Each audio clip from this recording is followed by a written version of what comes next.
I'm Jamie. And I'm Derek. And welcome to I Know You with Derek and Jamie, the podcast where two friends recommend something to watch based around a weekly theme. It could be a movie, TV show, really anything. Also, we will always have a mini segment based on each episode's theme. We will also end each show with a mini game, so stick around for that. Today's theme is Animals and Adolescents. We chose this theme because it was our second show and we needed a movie to suggest right before we filmed the first episode. It was all a really last minute thing, but we were able to come up with the theme and the movies really quick, so it all worked out. And the movie that I suggested this week was Soul Surfer. And I chose Mowgli, Legend of the Jungle. Now, both of these are on Netflix, so if you haven't seen them, that's where you'll be able to find them.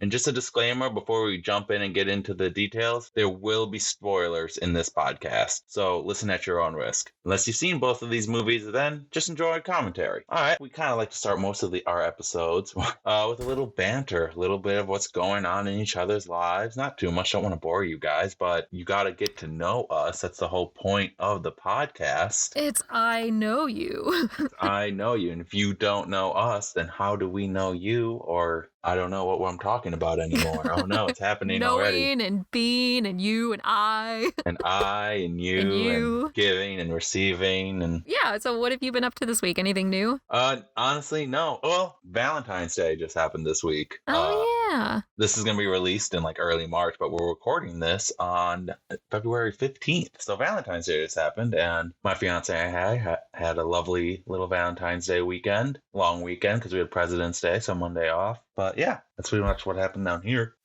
What about you? Sorry. I had a burp coming. Yeah, so we had to celebrate Valentine's Day early because my husband is a chef and he works on most holidays. So he was working Valentine's Day, so we celebrated on Friday and it was really nice. I baked a blackberry caramel tart, which turned out really good. And he made us a whole dinner and it was great. I think it's time to get into it. Yeah? All right. Yeah. Let's let you start it off, Derek. All right. Like I said in the beginning, in the intro there, I suggested Mowgli, Legend of the Jungle. I actually didn't know if it's called Mowgli, Legend of the Jungle or just Mowgli. I saw it written both ways. What's it say on the IMDb page? IMDb, it does say just Mowgli. Okay. Oh, no. Mowgli, Legend of the Jungle. Oh, my God, you're so confusing. No, it's Mowgli, Legend of the Jungle. But if you look at like posters and stuff, it's just Mowgli. And the Legend of the Jungle is a very, very tiny thing. All right. And so first, before I give any information about the movie, I'm going to give my guess, my prediction for how much Jamie enjoyed it or didn't enjoy it. Let's find out. So for objective competence, I'm guessing that you give it an A-. For personal enjoyment, I'm guessing that you gave it a 5 out of 10.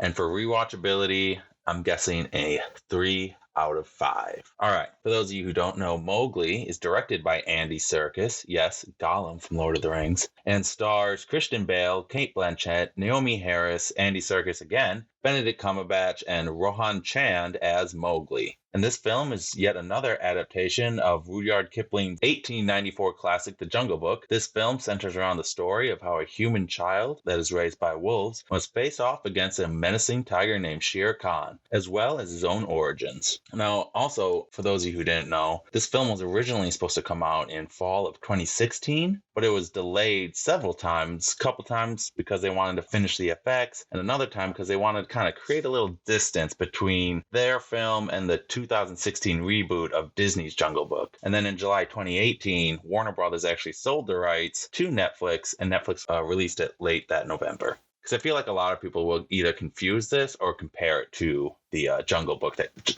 came out in 2016. What did you think of this film? So I don't really care for this movie. It felt like it was a kid's movie because it's a kid's story that it's based on. But this movie definitely wasn't for kids. Like, it would be way too scary to watch this with kids. But I feel like the only time anyone would be like, let's put on this adaptation of a Jungle Book would be when you're trying to like watch it with a child. But it frustrated me because they tried to make it for adults, but I just feel the story doesn't work for adult audiences. in my opinion, at least. I'm actually going to disagree with. I think that the story does work. I'm not saying that this story necessarily worked perfectly for adults. I think they do sometimes. They don't go deep enough into certain things to really allow for adults to like enjoy it and be engaged by it. But I actually reread The Jungle Book in preparation for this week. Well, I shouldn't say read, listened to audiobook version of it. But if you didn't know, it's not like The Jungle Book is not about Mowgli. The Jungle Book is an anthology of like a bunch of different short stories that just happen to take place in like the jungles of India. And Mowgli is only like in three out of 12 of those stories. And the rest is just, random animal hijinks and stuff. Those get pretty serious. There's a lot of stuff that happens in that book. They discuss like baby seals getting bludgeoned to death. Good God. Yes, it gets dark. I think more people just think of The Jungle Book as a kid's film because it's associated with the Disney's Jungle Book. Well, then I kind of wish that they had done a different story then. Oh, maybe because this one feels as though it's meant for children because the overall thing you're supposed to learn from it is something that children are learning as they grow up. What did you think like the overall message was from this film? I wrote down at the end, the message for me for this film was the need for third-party mediators. Like that's basically what Mowgli is. He's just a third-party mediator between the jungle and like the man village. I mean, obviously like a balance. You need kind of both kind of. But I don't know. I enjoy this film enough. I like it. I think it's a good film. Close to great, but there's just a couple things holding it back. I agree with your thoughts on what the message is. I do think like you need third-party mediators and everything. So like it definitely was a family-oriented, but an outsider family. So I felt like it helped with the message of even if we're not related or look the same, that you're still my family. Yeah, I like that. That's kind of the message I got from it, is that even though you're different from us, you're still our family. Yeah, no, I think that message is there. And I think that's one that also pops up in usually this story every single time. What did you think of the animal designs themselves? Like, especially compared to what we've seen in the Disney's Jungle Book, the 2016 one, and then their recent Lion King. Because I found that these ones like were given more humanistic eyes and like more distinct features on their faces and stuff, and they could kind of smile and express a little bit more. I didn't see the Lion King, the new Lion King. I know this is going to be such a controversial hot topic, but I don't like the Lion King. You don't like the original? You don't like the Lion King? I don't like the Lion King. You're a Disney file. How do you not like the Lion King? It's never been my movie. I've never really liked it. I don't love the Lion King. Like for like Disney films, especially like Renaissance Disney films, it's not the first I'm going to go back to, but I don't dislike it. I still enjoy it when I watch it. It's not. I don't like it, so I didn't even watch the new live action version of it, which was still animated. Which was still like all animated. Yeah. So I didn't watch that. I'm pretty sure I watched the Jon Favreau Jungle Book. Yeah. I feel like my thoughts on those CGI animals and these CGI animals in Mowgli are pretty much the same, is that some of them look realistic and some of them, they just look like trash. Like I did not like Baloo. I've heard a lot of people say that. Like he's just like a gruff and grizzled old man with a teacher. I kind of like it. Like he's been through some shit, I don't know. I really like the character designs in this. Attach his jaw properly. It was just like he had this really big bear lips that would just like flop over all the time, and it looked like he shouldn't have been able to speak. What type of bear is Baloo? Some type of Indian bear. I don't know. I was gonna ask, because like, he's not like a grizzly or anything. Are those kind of bears in India? Yeah, there are types of there are bears in India. Yeah. But like in the Jon Favreau one, he looks much more like a grizzly bear than anything. Bears eat beets. Bears beets. Battlestar Galactica. Our entire podcast cannot be Office quotes. We cannot do that. That cannot be it. Every once in a while, we're going to throw them in. If it works. If it works. If it works. That one kind of worked. I'll give you that one. Back to the serious discussion here. What did you think of Boot, the albino wolf? I have so many thoughts on this, and this is where we're going to start getting into the spoilers. Okay. I feel so bad for Boots. Like, he's such a nice kid. He's such a nice character. I hate bullying, even if it's just to progress the story. I hate it. Like, even if it's animated things. Yeah. Like, even though it's to progress the story and show that, like, these wolves are dicks for bullying this wolf who's the albino wolf. He doesn't look like the rest. that teaches bullying. And I'm not here for that. I actually really don't like Boot. He's one of the things that I think hold this movie back from being great. I think if you would have taken his character and combined it with Mowgli's like actual wolf brother, you know which one I'm talking? I can't remember. Yeah, the one with the like cool face. Yeah, the one who's actually like nice to him and seems like that. Like, that should have been Boot. Like, you could have made him still albino, maybe not as small, but like still give him a quirk to make him different, and he's still friends with Mowgli. But I just didn't feel that bad for him when you found Boot dead, you know? Oh my God, no. So I had a feeling they were going to kill this wolf off as soon as I heard him speak.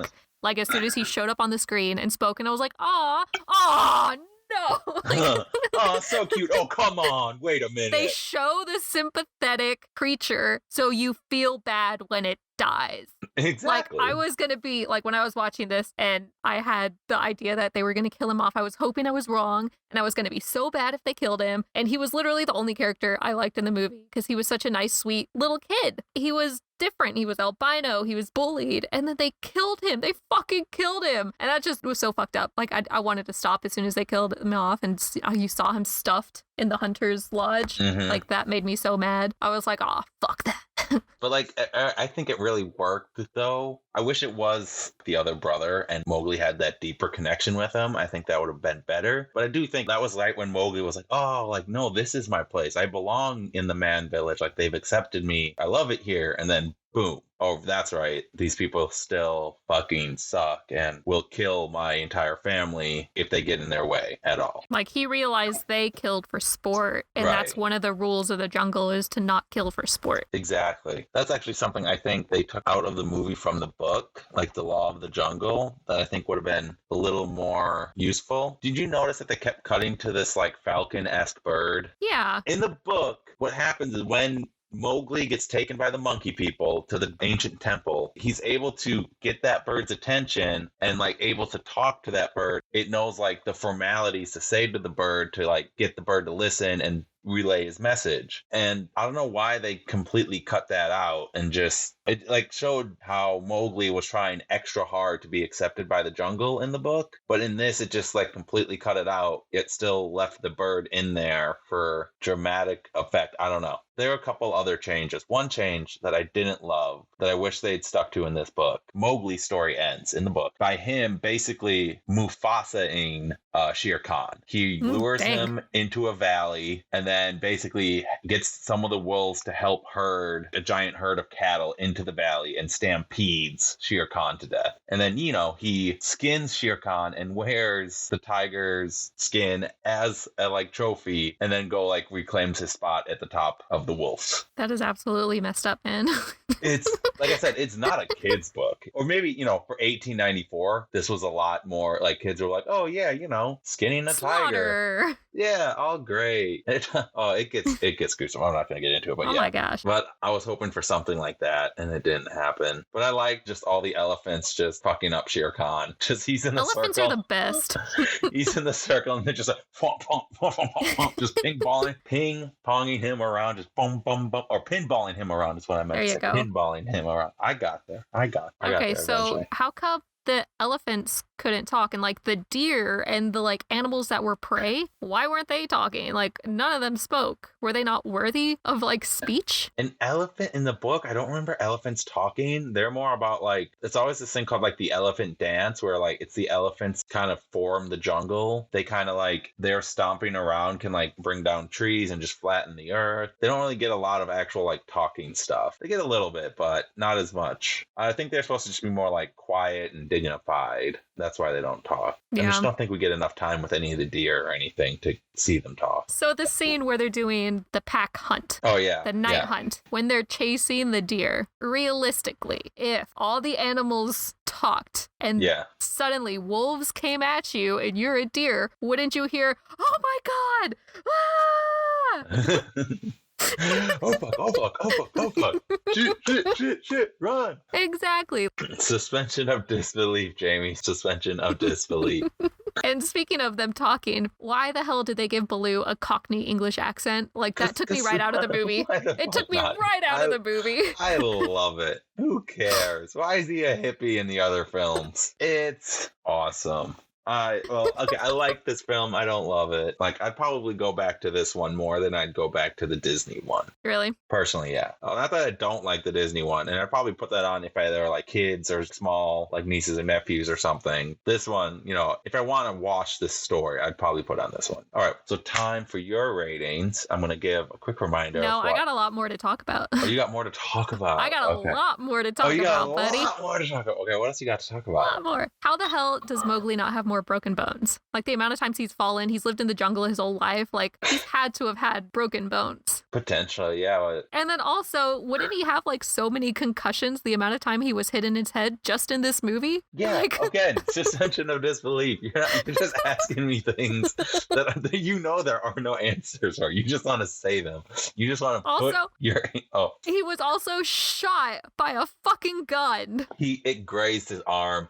Wouldn't he want the humans to help him with the wound? The village people weren't bad. The village people were nice. They weren't going out and murdering the jungle people. They were nice. He might just connect them all as one. It didn't seem like that because he knew the hunter was bad, but he knew the people were good. Like the girl who took care of him and the kids that he was playing with, he knew they were okay. But then the guy was just killing a bunch of animals. Yeah, so yeah, like you said, took me out of belief. Like it's not believable. Well, that's the thing. Yeah, like they may seem small, but if enough of those happen, that's what takes you out of films. That's what makes films worse. Another thing that made it not believable is when Mowgli fell into that trap with all the spikes. Oh, and he missed them? How did he miss every single spike? I get it. It's, yeah, the more you point things out, the more things fall apart. Is there any other things that took you out of the film? Oh, yeah. Oh, yeah. Him finding out that he's human, obviously that shouldn't be like a huge shock to him. Well, like, obviously. He's obviously not a wolf. Maybe he could have thought he was a monkey, but he should have had an inkling that he wasn't a wolf. Like an inkling. Like, just something. I understand that, but at the same time, it's that he wanted to belong so bad that he didn't allow himself to think that he wasn't a wolf, Like, if he was going to survive, he had to think he was a wolf. He had to believe it, or else there's no way he was going to be accepted. That's the way I view it. I get that. He was a kid and like you'll believe anything, but just like the smallest inkling of I am 100% not like any of the wolves. He knew he was different. But he could have thought he was a monkey. And can we talk about how the monkeys were scarier than the fucking tiger? Oh, the monkeys are great. They were terrifying. And why were they working with the tiger in the first place? I don't know. That doesn't happen in the book, and it's not really explained here. That one kind of just seems out of nowhere. Like, he could have been taken by the monkey people. Like, in the book, they take him to, like, you're supposed to be one of us. You're closer to us than anything else. Like, you're supposed to be us. And you can help us. And then King Louie wants man's fire. Yeah, like, that's King the whole Louie's point of the monkeys. King Louie's not in the book. They actually, in the book, they want him to weave baskets. They said, we've seen man weave baskets, which means you can weave baskets. Because everyone's afraid of fire. Like, everyone's afraid of fire in the jungle. Yeah. But yeah, basically, no King Louie, no jazz song. Sorry, that's not in the book. But just the monkeys were terrifying. Yeah, they were. But I loved Ka. Ka was great. Her busting in. Oh, I also realized another Cate Blanchett. We've done 2 Cate Blanchetts in a row. I know. Yeah, and she's got a pretty big part in this. Like, she's technically like the narrator as well as Ka, as well as the Big Python. Wasn't Ka like a bad guy in the Disney version? Yeah, kind of. More so than this one, definitely. Yeah, this one is more like a chaotic neutral, or kind of just, as long as you don't fuck with me, I won't fuck with you. The kids' eyelashes, though, like in those scenes where they were like super close up, especially the dolly scenes where they were like celebrating with the colors, like they went a close up on the kids' eyelashes. Holy crap, they're like 3 times the length of mine. The kid's got some lashes. He does. Maybe he got lashes for days. Maybe it's Maybelline. Maybe it's Mowgli. Maybe it's Mowgli. Maybe he's born with it. Maybe it's Mowgli. Oh, that's great. I love it. I also didn't like animals killing animals. I didn't like how many animals died in this movie. Even Shere Khan. I get that he had to die. He was the bad guy. He was trying to kill the kid. But I like animals more than I like people.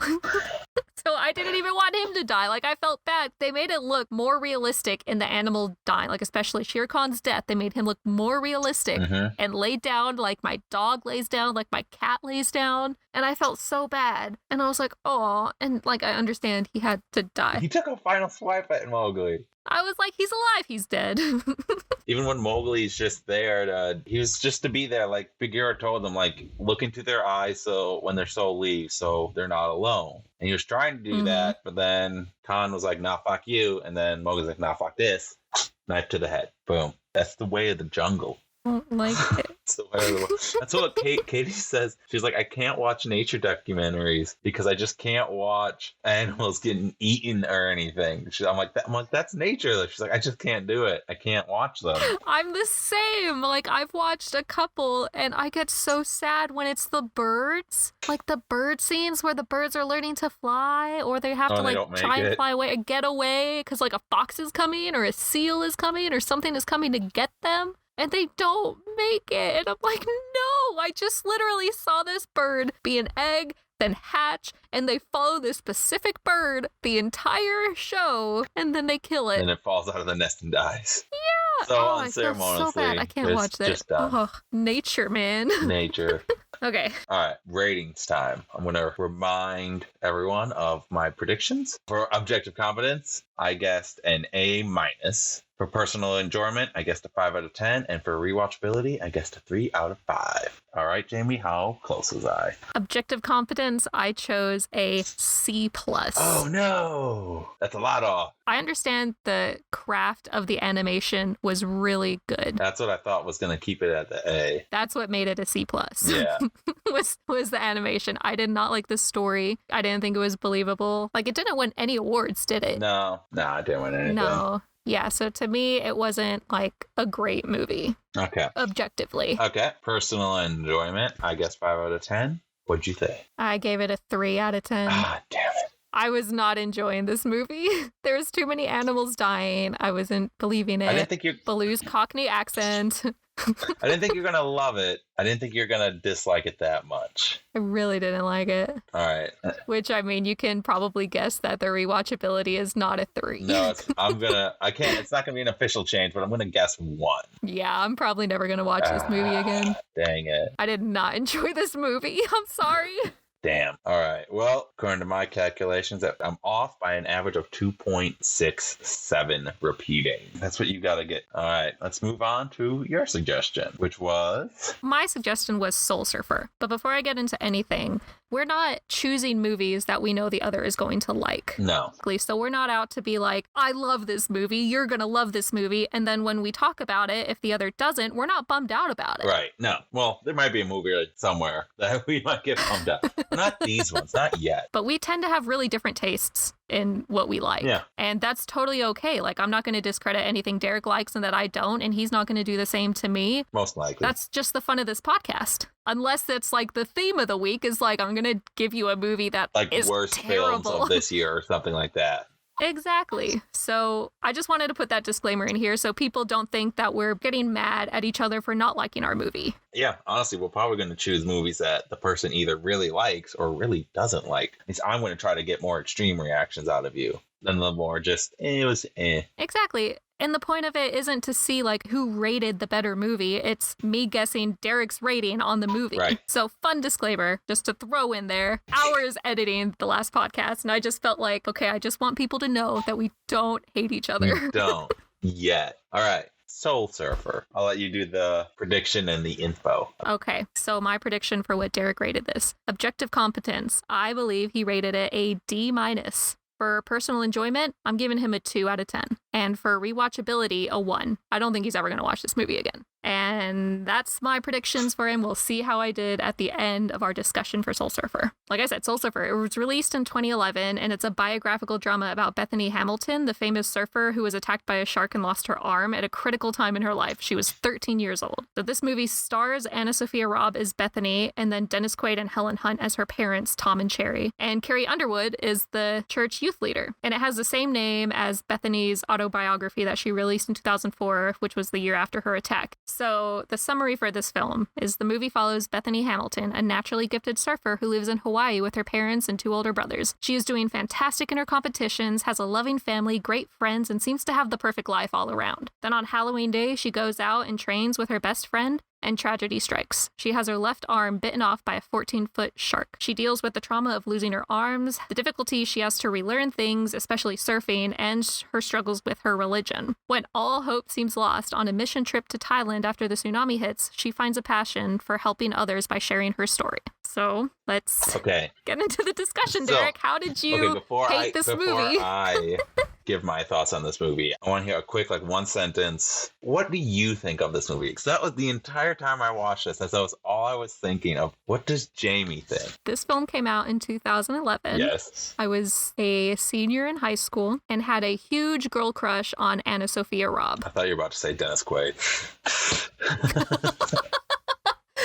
Dennis Quaid gives me such daddy vibes. I mean, he does.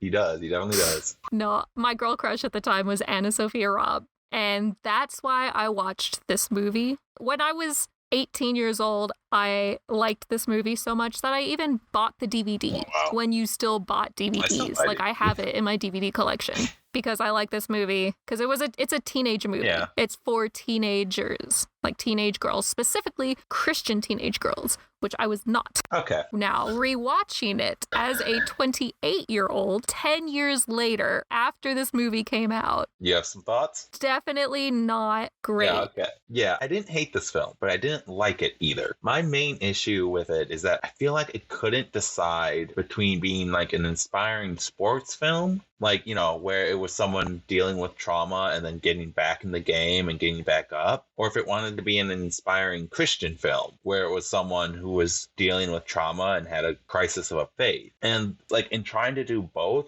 it felt like it didn't really do either. It felt very, very, pun intended, shallow to me. The family had a lot to do with this movie. They were heavily involved in this movie, and they wanted it to be both. They wanted to showcase her religion because they are super Christian, but she's also a super athlete. Yeah. And they wanted to showcase that. And so that's why it's hard going back and forth. There was issues with the production company where they were we need to maybe play down the religion a little bit to get a bigger audience, to have it more of a sports-centered thing. And the family was no, we're keeping religious in it. This is one step away from a pure flicks film, though. There's nothing wrong with Christian themes in films. As someone who grew up Catholic, who spent 10 years of their life in a private Catholic school, I have nothing against Christian themes in films. It's just that this one is so overt and doesn't really do anything with any actual Christian messaging or theming. It's just, we're going to mention Jesus. We're going to bring up church groups. We're going to put Kevin Sorbo in here because he's in every Christian film. And why not? Let's throw some Carrie Underwood. She was really big at the time. In this movie, the acting definitely was subpar. I would agree. Except for, I'll say Dennis Quaid and Helen Hunt. Yes, those two. The parents did such a good job. Way more than they needed. They were trying so much harder than everyone else,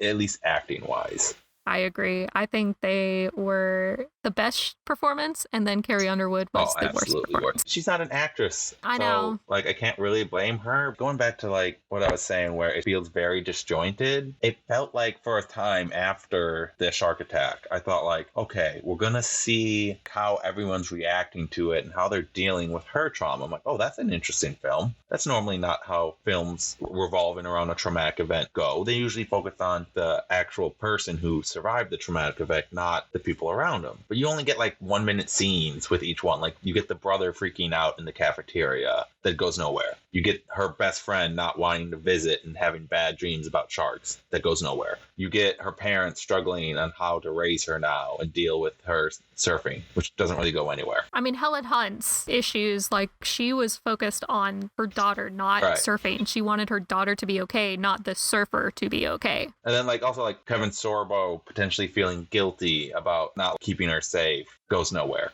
And her questioning her faith doesn't really go anywhere. It's, why would God do this to me? Because God works in mysterious ways.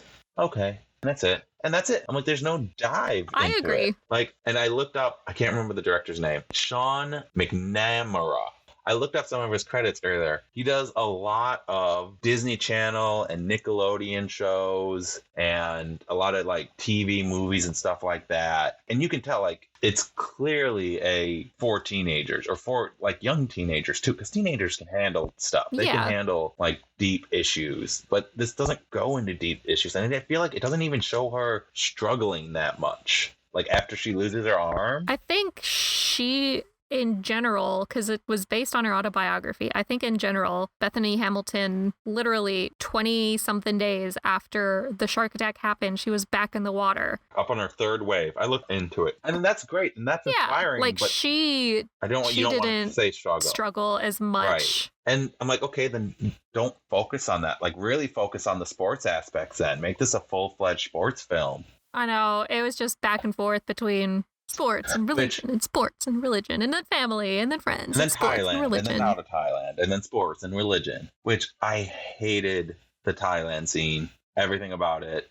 I thought the little kid was I thought so the kid cute. was cute and I thought it was a nice moment, but I don't know. One, that's not how you go on a trip, on a mission trip, especially one where you're flying across the world. There's no way that you can just show up at the airport and say, room for one more? And they go, I'm sure we can find some space for you. Yeah, one, it's super easy to find more lodging and another airplane ticket and transportation costs for another person, especially a newly, handicapped person. No offense, in real life, I looked it up. She goes to Thailand 2 years after she loses her arm, after she's well known for being the one-armed surfer and being an inspiration. And then she goes over there to kind of help inspire them and just help out, which is all great. Good, more power to you. That's awesome. But this just made it be I'm still kind of sad about me losing my arm. I'm going to go to Thailand and look at poor people to make myself feel better. Oh, look, they have it worse than me. I think the whole point of Thailand was the scene with the kid and her getting the kid in the water. That was very sweet. It was a quick turnaround from her being bummed and not wanting to surf to getting back on a surfboard within 5 minutes of her saying, I'm not going to do this anymore. The whole point of the Thailand scene, I believe, is for her to realize that her path in life is to help people.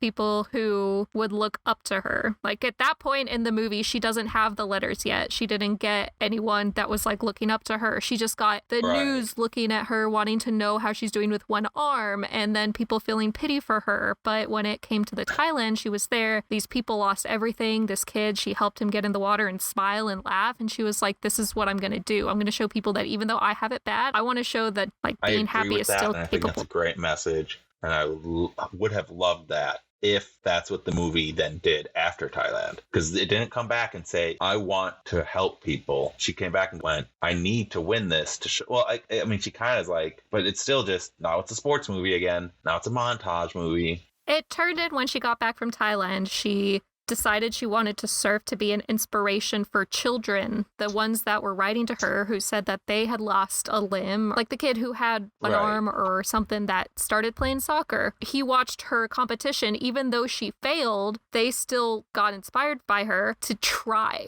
And so she wanted to be okay, I'm not going to give up because I don't want these kids to give up. That's why she went into the nationals, and that's why she was okay with losing. She wasn't determined. She wanted to win, sure, but she was not I'm gonna win or No, I'm done. I get that. I agree. To me, they didn't dive into that. Again, surface level, very surface level with all their themes and what they really want to talk about. I don't know. They don't get into the real challenges. I feel if that was the movie, that would have been a great movie, but that wasn't. That was the last 20 minutes of the film. The previous 30 minutes was just watching her kind of struggle with not having and I really mean I'm sure that the real life Bethany struggled a lot without having an arm, with losing her arm. 100%. But they did not portray that well in the film. They had one scene of her dropping some oranges and her going to the grocery store by herself. What kind of fucked up family sends their 14-year-old daughter with only one arm to the grocery store by herself?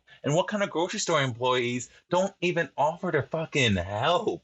And what people judge a child with one arm who accidentally drops some onions or something? What is this?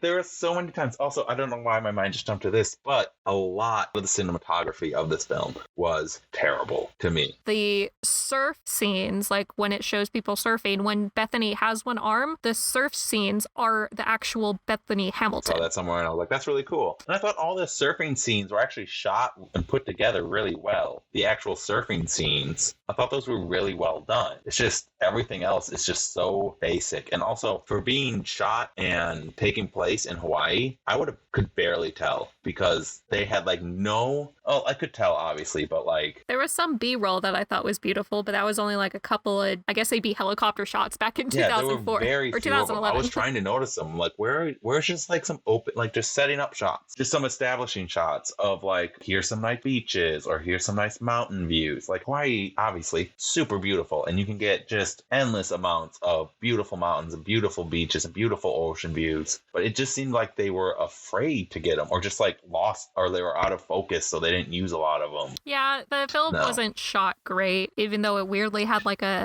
$18 million budget. So it's weird that they didn't have great shots. I will say the shark attack scene and like the rush to the hospital, that is the highlight of this film. Because I was about to talk about that. So okay, go ahead. Were you anxious waiting for the shark attack scene to happen? Because they made it like you're waiting for it to happen. You obviously know it's going to happen. Movie, you're just like, anytime she's in the water, you're like, I knew it wasn't going to happen in the very first scene. But like anytime she was in the water after that, I'm like, it's going to happen now. Especially the night surfing scene, that one where they filmed underneath water. I was like, oh my God. Like I knew when it was happening, but I was like, oh my God. The whole shark attack scene and the rushing her to the hospital, I thought was really well shot, really well paced. Like it literally, like my heart was racing during it. Like I knew she was going to be fine and everything. It's just like, oh my God, like that was done so well that like I wasn't loving the movie up until that point in any regard. But when that happened, that like 10-minute chunk happened, I'm like, oh, like, okay, there's stuff here. That's where are we going? And then just never went anywhere. Or it tried to go places, but every time it tried to go somewhere, it just switched directions. There was one thing during the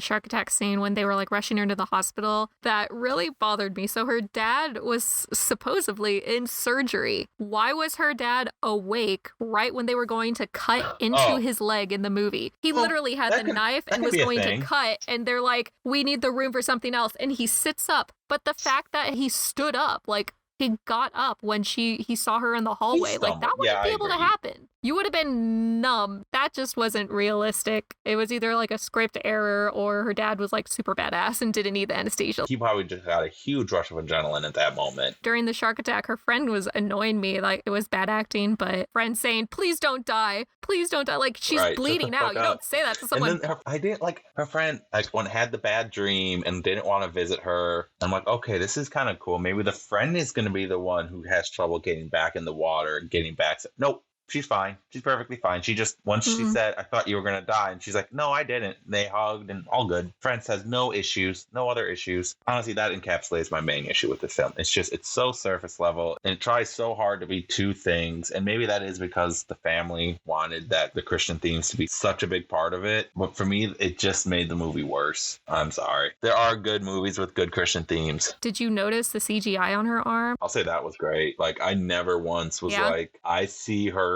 arm tucked behind her back. No, that was great. No, they had her arm wrapped in green CGI. Okay, like they didn't have it taped or anything. It was always in green CGI. But yeah, no, I thought it was good. And then one of the things that really was cringeworthy was them just trying to add in the tiny little speck of romance with that little teenage boy. You know, that brings me to another thing. I don't think that was trying to add in a tiny speck of romance. I think that was trying to add a tiny speck of representation, because there were no like actual native Hawaiians or like Pacific Islanders in this film at all, except the guy that they introduced. I looked it up. He is not Hawaiian or Polynesian in any way. He, I believe, was Mexican or maybe just Latino. I'd have to look it up again, but he was not like Hawaiian. The main sport surfing rival, Melina, she's from Hawaii and like was born and raised there, and she's actually friends apparently with the actual real life Bethany, which I thought that was kind of cool. But like even in the backgrounds there's like no actual like Hawaiian people anywhere, and I'm like, it's all white people. I'm like, okay guys, come on. Like you said, that one dude is only in there, he's in there for like 3 1-minute scenes, which is at the beginning, middle, and end of the film. I'm just like, what is this? This is nothing. I think it's time for my rating. Yes, let me give a quick reminder of what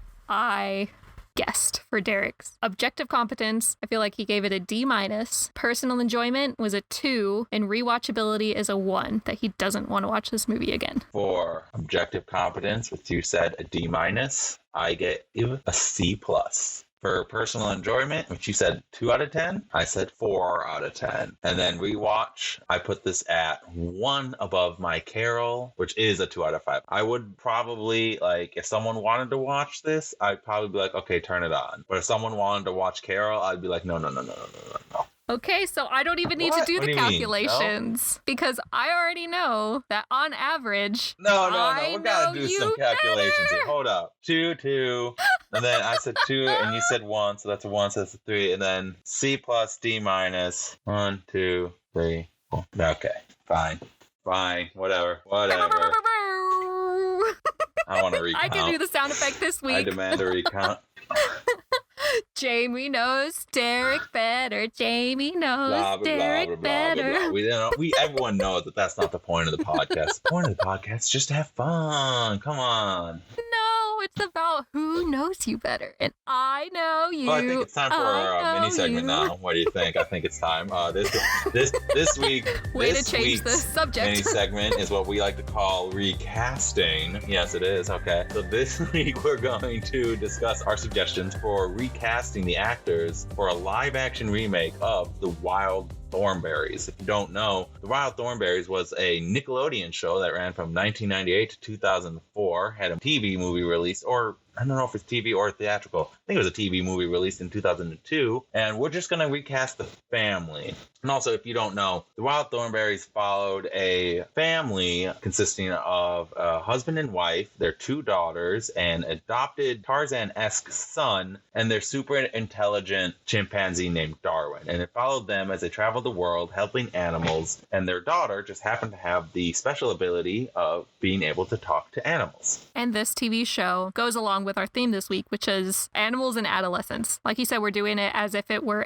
the live action remake of this. So it wouldn't be just the voices of these people. I will read off the characters and tell you who originally voiced them. And then I want to know who Derek's going to recast as it, and I'll give my thoughts too. First off, the mom, Mariana Thornberry. She was originally voiced by Jodie Carlisle. Who would you recast her with in a live action? I settled on Kristen Wiig. It came down between her and Sarah Paulson, but I feel like Kristen Wiig is a little more fun, and like the mom's more the straight man in the show, and I feel like Kristen Wiig does great at that. She's more normally known for like her more eccentric and crazy characters, but I feel like she can really sink her teeth into kind of more the straight man for people to play off of. Who'd you pick? I thought about Kristen Wiig, but I didn't choose her because mine was between 2. The 2 that I thought of were Laura Dern and Drew Barrymore. I feel like Drew Barrymore would be a really good mom. At least for me, she might feel a bit too young. I don't know. Is she? She's older than Kristen Wiig. Oh, I don't know. Kristen Wiig just feels older. I don't know why. But you just feel older than Drew Barrymore to me. I don't know why. It's weird. But yeah, so between Drew Barrymore and Laura Dern, I would choose Drew Barrymore. I feel like Drew Barrymore would do better, but Laura Dern would be a really good because she's more like straight-laced and would be more of the mom and serious, but she's been in, Laura Dern has done some great acting and a lot of stuff, so. All right, who's next? Next Nigel. Is the dad, the good one. Like, I'm really excited. Nigel Thornberry, who is originally voiced by Tim Curry. I did not know that. That makes so much sense. All right, who would you recast? Now I want to say Tim Curry. Just put Tim Curry in there. Why not? Screw it. That'd be great. That's not who I picked, but that'd be great. My pick was Paul Bettany. I don't know. I just feel like he brings that like kind of like dorky, nerdy, like bravado about Nigel that you need. I don't know. All the other British actors I was looking through, like, were either just way too cliche, like a Hugh Grant or something. I say that now, and that's obviously going to be a pig now that I said it. No. Okay. Or just like, I don't know, just too suave. I couldn't feel like they couldn't pull off the nerdy, dorky kind of mannerisms. And so I ended up on Paul Bettany. Katie was actually the one who brought that one to my attention. And when she said it, I'm like, yes, that's it. Paul Bettany. I love Paul Bettany. He's so good. And if you haven't been watching WandaVision, watch it. He's so good in it, and the show is amazing. Okay, so for my choices, my runner-up for Nigel was Tom Hiddleston. Ooh, see, I looked at him, but he was one of the ones. I'm just like, he's too suave. Like, I could never believe him being like the nerdy, dorky man. I don't know. That's just me. But who else you got? My person who I would choose to recast was Sacha Baron Cohen. Oh, yeah. See, that would be I feel like he would do such a good job as a Nigel. He would really go into character and be funny, but be smart at the same time. And in the accent, I feel like he could nail that accent. No, I think he could. That like Cockney, it's like half Cockney, just half regular British. I think he could do great. All right, Okay. Who's next? So moving on, I have the older sister, Debbie Thornberry, who is originally voiced by Danielle Harris. This one was a little more difficult. So I'm like, I guess you just kind of need like a generic blonde, like late teens, Doesn't early need to 20s. be blonde, I guess but not. yeah. But so I went with a relative newcomer, Catherine Newton, if you know her. The only thing I really know her from is Freaky, that latest like horror comedy with her and Vince Vaughn, where she switches bodies with a serial killer. But she's kind of just like that prototypical blonde. Definitely could see her as like early 20s, something just beyond it all. I don't know. I think she'd be really good in that role. I had trouble choosing this one. This one and Eliza, I had 3 names written down for each one. Oh, geez. See, this is my problem, like choosing the person. Yeah. So I had 3 really good options for this. I have Florence Pugh. Oh, that's not bad. I have Zoe Deutch. Dutch. I don't know who that Deutch, is. Deutch. She was the girl in the Zombieland 2. Oh, yep. Okay. Or just Anna Taylor-Joy. I thought about Anya Taylor-Joy. I thought about her. She's so diverse, and we love the Queen's Gambit. So The Queen's Gambit is great. If you haven't seen Emma, the most recent Emma, that one was great. Oh, she's so good in that. But yeah, those were my 3 choices. I almost went with Anna Taylor-Joy. I was very close to her. I also like the what was it, Zoe Deutch? Yeah. I think she would be really great. I feel like she could pull off the older sister with the teenage mannerisms and everything. Kind of thing. Yeah. I think that'd be really good. Okay, so let's go on to Darwin, the chimpanzee. This would be more of a voice performance than anything, because it'd probably be a CG motion capture, something like that. It was originally voiced by Tom Kane. Okay. Who did you say should voice it? I picked a beloved British actor by the name of Martin Freeman. That's a good one. Darwin is always kind of like gets annoyed by like everything that Eliza does or Donnie does, and he's just kind of like that, just the sigh of a character in the best way possible. And I feel like Martin Freeman can pulls that off so perfectly, especially if you've seen The Hobbit. That is his character in The Hobbit, so I think he'd be really good as Darwin. See, my thought process was exactly the same, except I came up with Ricky Gervais. See, Ricky Gervais never crossed my mind, and now that I think about it, I can't tell if I would really like that. I think he'd do great, or he'd play it up too much and he'd be like a little too goofy. I don't know. I don't think he'd be goofy. I just think he'd be a little too annoyed. Yeah. But I feel like that's Darwin. Like, I watched a couple of clips when I was recasting and just listening to the voice, I was like, who does that remind me of? That reminds me of Ricky Gervais. I could see Ricky Gervais. I like yours better, though. I also like mine better. Okay, Donnie. You know how he speaks? He goes... That guy? He was originally voiced by Flea, who is the bassist in Red Hot Chili Peppers. What? I didn't know that. I guess that makes sense. They just needed, he doesn't have actual lines or... I know, it's just the voice. And I'm going to go first by saying I had no idea who to recast this as. I looked at so many kid actors. I wanted someone young who seemed eccentric, but I could not find anyone, so I didn't have anyone down for this. Yeah, that was very challenging for me. I don't really know a lot of young child actors. So I came up with 2 names. One is more serious than the other. But the first one I think would be funny to put this person's face on just a random child actor, and that would be Timothy Chalamet. Oh, just have him. God. Could you imagine? He would have to throw in the yeet skirt. Timothy Chalamet even kind of has Donnie's hair, just scraggly, just everywhere. No, I don't want it as a little kid. I want it as Timothy Chalamet. Just himself. That's my answer. Not even him dressed as Donnie, just they cut to him and he's just blah, blah, blah, blah, blah, blah. For a slightly more serious person you could actually cast, I chose Brady Noon. If you don't know him, he was in Good Boys, that R-rated middle school kid fit. That's really the only thing he's been in. But I thought he was great in that, and he's a shorter kid. I want Timothy Chalamet to be Tommy. That would be too great. That would be so great. Fans out there, listeners, Any we artists need out there, to petition for this. petition for it. Draw Timothy Chalamet as Donnie. Make animations. Do what you have to. All right. Let's finish off this mini segment with Eliza Thornberry. She was originally voiced by Lacey Chabert, who was Gretchen Wiener in Mean Girls. Oh, okay. Cool. Yeah. So I went with Sophia Lillis, which is the young Beverly from the It films. She could totally look the part of Eliza. You know, just she has the freckles, you know, put her in some pigtails and some glasses. She already has the red hair, and you're done. And she's also a great actress. She has shown that she has actual talent and I think can easily carry a film. That's a good answer. All right, who'd you have? But I think mine is better. Who'd you put? I put Isla Johnston, who played the child version in The Queen's Gambit of the main character. Oh,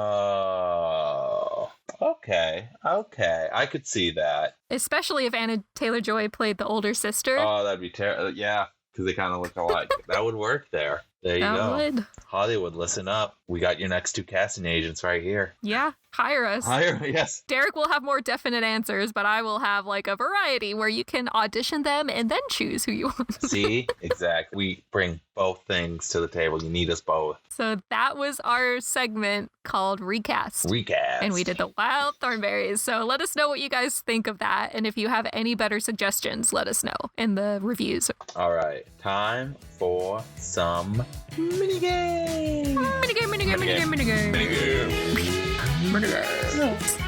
Okay, so since Derek went first in the suggestions of the movies, I'm going to go first in the minigames. The one that I chose this week is Would You Rather? And I mean, you guys should all know how to play Would You Rather. So Derek and I play this game a lot when we're playing Call of Duty. We usually FaceTime when we play Call of Duty, and I will just pull out random ones that I find online. So I love playing this game with Derek because he tries to rationalize everything. I do. I mean, that's the whole point. You have to rationalize things. Okay, just go ahead. What are your 2 things? First one, I'm going to tie back to both movies. All right. Would you rather have your dominant arm bitten off by a shark or have your parents eaten by tigers? My dominant arm or parents eaten by tigers? When you're a baby, so you wouldn't have known them. Okay. I guess parents eaten by tigers. Sorry, Derek's parents. Well, if I'm losing my dominant arm, especially since I draw so much, I need that arm. I guess I could learn how to draw with my left hand, but no, screw that. Sorry, folks. Sorry, Mama, Papa, you're dying. And hey, if my parents die, I could become Batman. You know, you never know. Yeah, Kevin Batman. Kevin Batman. Okay. My next Would You Rather. Would you rather talk to animals or speak every language in the world? See, okay, this is, again, the rationalization. So people always talk like, wouldn't it be awesome to talk to animals? That's under the assumption that animals have like shit to say instead of it just being like instinct in their head at all times. Just literally just like find food. Oh, gotta shit, find food, gotta pee, find food, gotta sleep. I don't know, when you look at animals, I don't like watching those nature documentaries, but you watch them, they rationalize. I know. Like, look at your animals, they rationalize. They go through, they learn, they communicate, they try and communicate with you. Like, it'd be really cool, like, especially animals in the wild. Okay, talking to animals or every single language. Like, every single language would be more practical, obviously, but talking to animals would be way more fun, assuming that they actually can have, like, conversations with you. I guess I'd go with talking to animals. Yeah. Oh, yay. I would choose that one too. Because who knows? I'm never going to meet everyone in the world, so I won't have use for every language. No. But I do have animals, so that would come in handy to talk to them. To be like, all right, Easton, which is my dog's name, what do you really want? He's whining because he wants food or attention. That's it. That's why my dog or cats whine. They just want food or attention. I need to know if his leg hurts. Is it your leg or do you want a treat? Okay, that's true. He has that bad knee. I forget about that. Yeah. Okay.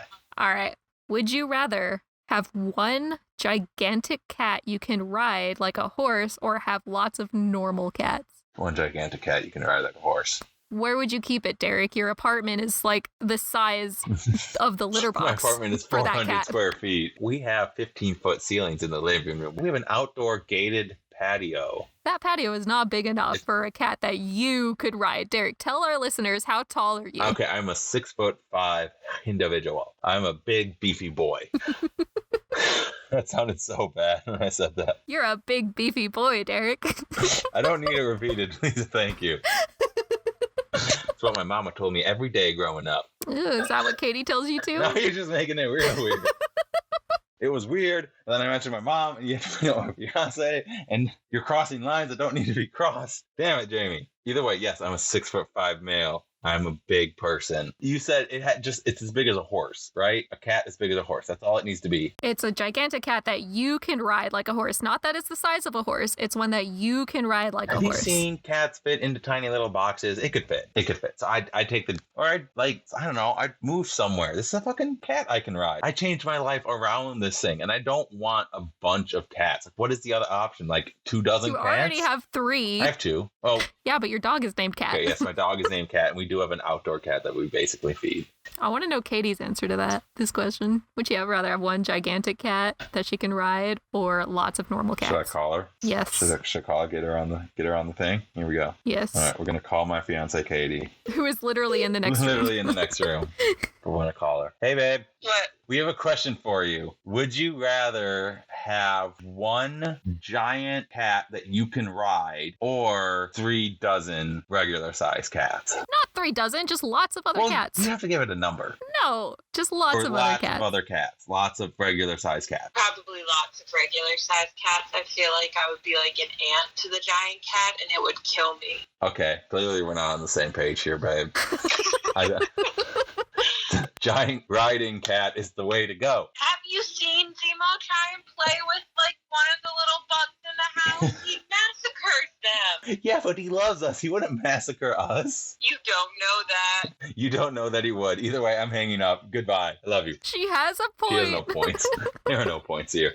All right. All right, well, that's my mini game of Would You Rather. Time for my mini game, which is Super Fights. For those of you who don't know, thank you for that Foley work there, Jamie. Pew, pew, pow, pow. So this game is based off of a board game that Jamie owns, and basically what it's going to be is I'm going to pick a character from each film we recommended this week, and then Jamie is going to draw 2 cards from her Super Fights board game, which give each character a modification. It sometimes helps, sometimes hurt. We're just going to have to see. And then we each pick a character, and we argue who would win in a fight. The way I always think these fights are going to go down. They're just going to appear at opposite ends of a football field. They see each other. They immediately identify the other as a threat. They do anything and everything to win. I just picked the 2 main characters from our movies. So I picked Bethany Hamilton post Shark Attack. Okay. And I picked Mowgli pre-Wolf Run, pre-Man Village, basically. So he doesn't really know how to use a knife or those skills yet. One-armed teenager versus teenager raised by wolves. And you will be fighting for Bethany. I will be fighting for Mowgli. So Derek and I are Skyping, and he sees this box of cards. I'm going to randomly choose 2. The first one is going to be for Derek's character, Mowgli. Which is... riding a flying narwhal. Riding a flying narwhal. Okay. Yeah. I'll take that. Okay. I like that. And then Bethany Hamilton's special ability is throws spears. Oh, okay. That worked. Ooh, this is good.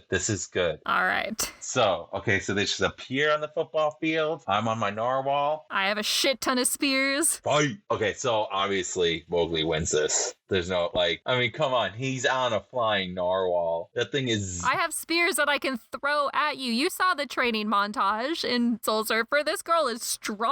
She paddles out into the water. That one arm of hers is buff. Oh, I don't disagree with that. It's buff. And she could probably throw a spear nice and hard. That would kill Mowgli. Oh, yeah. But there's no indication that she has the aim or the precision or know how to throw a spear. And even if you grant her the basics, I'm on a flying fucking narwhal. I'm zipping all around. Yeah, but it doesn't say you have control over the flying narwhal. How wouldn't you have control? It's Mowgli.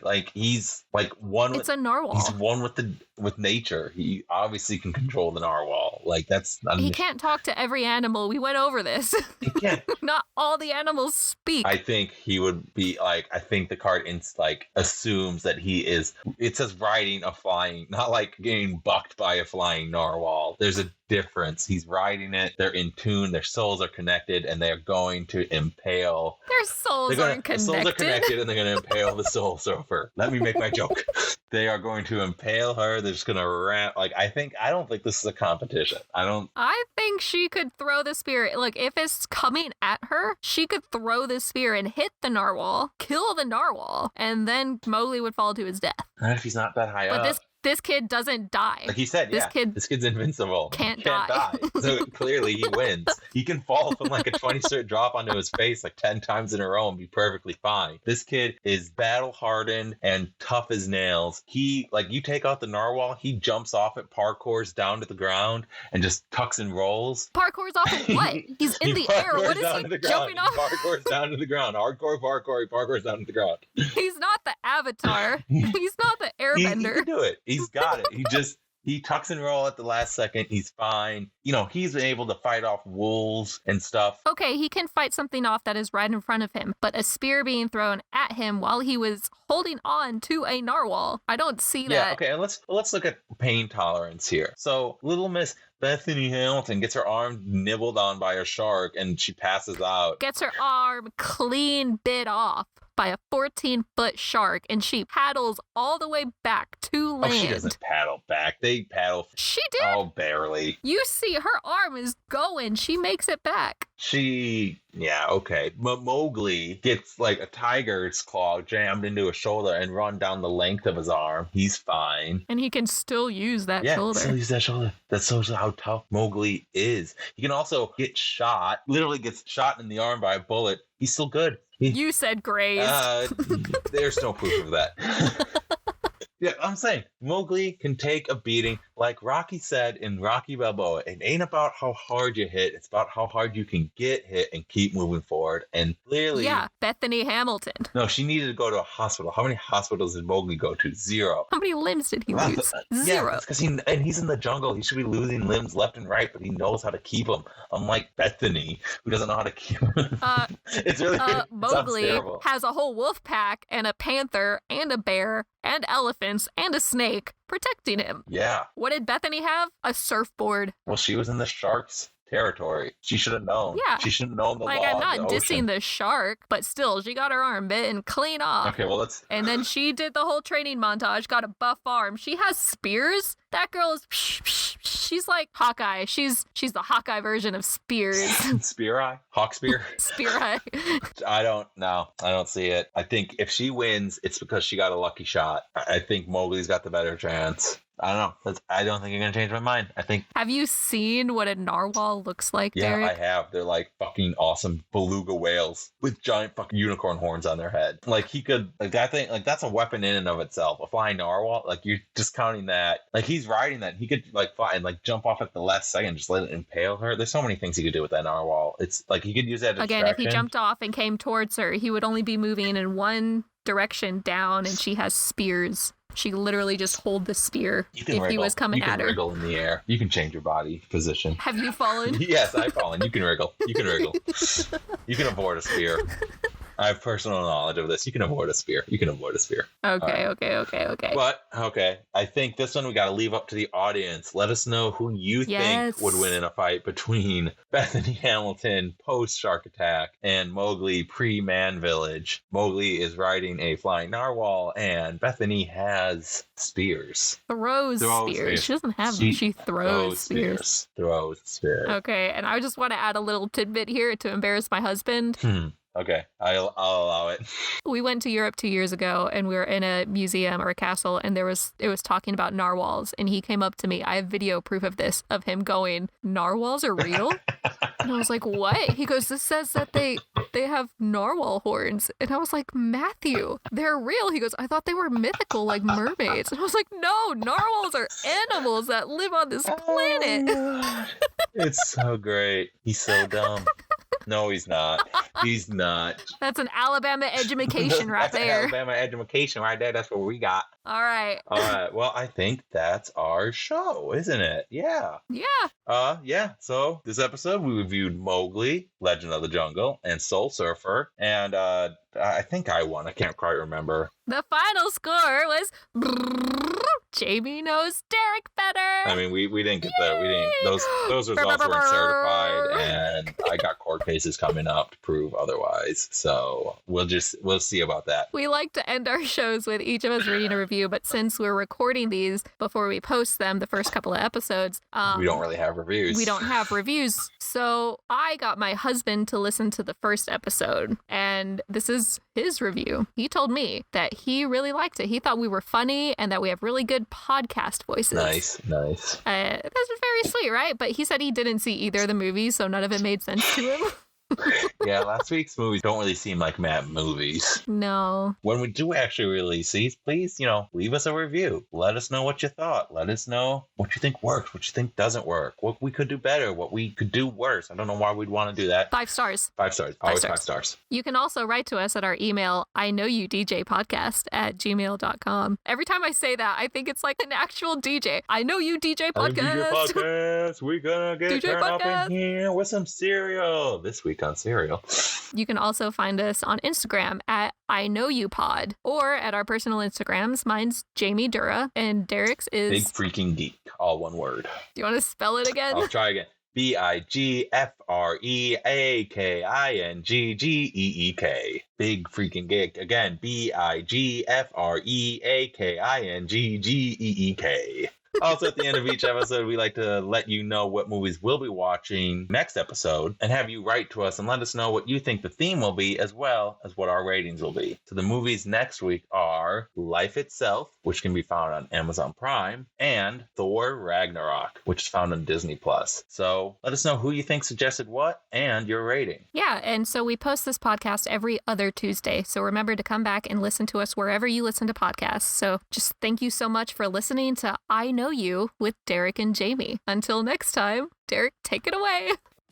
Bye, y'all. It's the best ending ever.